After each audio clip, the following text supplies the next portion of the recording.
இப்போ வந்து நம்ம என்ன செய்ய போறோம்னு பாத்தீங்கன்னா மசால் வடை செய்ய போறோம். மசால் வடைக்கு நான் வந்து பட்டாணி பருப்பு 250 கிராம் எடுத்து வச்சிருக்கேன். நீங்க கடலை பருப்புலயும் செய்யலாம்.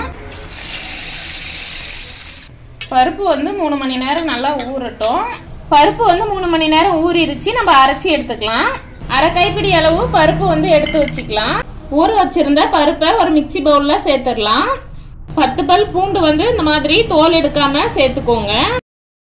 3 பச்சை மிளகாய், 4 லவங்கம், ஒரு துண்டு இஞ்சியை கட் பண்ணி சேர்த்துக்கலாம். அரை ஸ்பூன் சோம்பு எல்லாம் சேர்த்துட்டு நம்ம வந்து அரைச்சி எடுத்துக்கலாம். பருப்புக்கு தண்ணி சேர்க்காம இந்த மாதிரி கொரகொரப்பா அரைச்சி எடுத்துக்கோங்க. பொடியா கட் பண்ண ஒரு பெரிய வெங்காயம் சேர்த்துக்கலாம். அரை கைப்பிடி அளவு மல்லி இலை சேர்த்துக்கலாம். பொடியா கட் பண்ண கறிவேப்பிலை சேர்த்துக்கலாம். ஊற வச்ச பட்டாணி பருப்பு சேர்த்துக்கலாம். 1/4 ஸ்பூன் அளவுக்கு பெருங்காய பொடி சேர்த்துக்கோங்க. தேவையான அளவு உப்பு சேர்த்துக்கலாம். விதையை எடுத்துட்டு ஒரு வரமிளகாய் கிள்ளி போட்டுக்கலாம். எல்லாம் சேர்த்துட்டு நல்லா பிசைஞ்சு விட்டுக்கோங்க.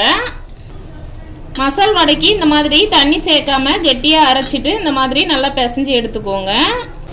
இந்த மாதிரி சின்ன சின்ன உருண்டைகளா உருட்டி வச்சுக்கலாம். ஒரு வடை சட்டி வச்சுட்டு நம்ம வடை சட்டி சூடான உடனே ஆயில் சேர்த்துக்கலாம். எண்ணெய் வந்து மிதமான சூடான உடனே நம்ம வடையை பொரிச்சு எடுத்துடலாம். தண்ணியில கை நனைச்சிட்டு இந்த மாதிரி உள்ளங்கையில கொஞ்சமா தண்ணி தடவிருங்க. நம்ம உருட்டி வச்சிருந்த உருண்டையில இருந்து ஒரு உருண்டையை எடுத்து நம்ம உள்ளங்கையில வச்சுட்டு இந்த உள்ளங்கையும் வச்சுட்டு இந்த மாதிரி ஒரு அழுத்தி விட்டுக்கோங்க. நம்ம வடையை பொரிச்சு எடுத்துடலாம்.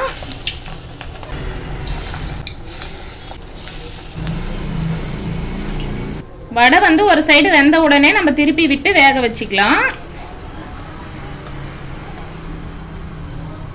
மசால் வடை வந்து இந்த மாதிரி நல்லா பிரவுன் கலரா வேக வச்சு எடுத்துக்கோங்க. அப்பதான் மேல நல்லா முருகலாவும் உள்ள வந்து நல்லா சாஃப்டா நல்லா இருக்கும். நீங்க மசால் வடை வந்து சிம்ல வச்சுட்டு வேக வச்சுக்கோங்க. ஹை ஃப்ளேம்ல வச்சு வேக வச்சீங்களா மேல வந்து கருகிரும், உள்ள வந்து வேகாம இருக்கும். சிம்ல வச்சுட்டு வேக வச்சீங்களா உங்களுக்கு ஒரே மாதிரி நல்லா வெந்து வரும். இந்த மாதிரி பொன்னிறமா ஆனதும் நம்ம வந்து மசால் வடையை எடுத்துடலாம்.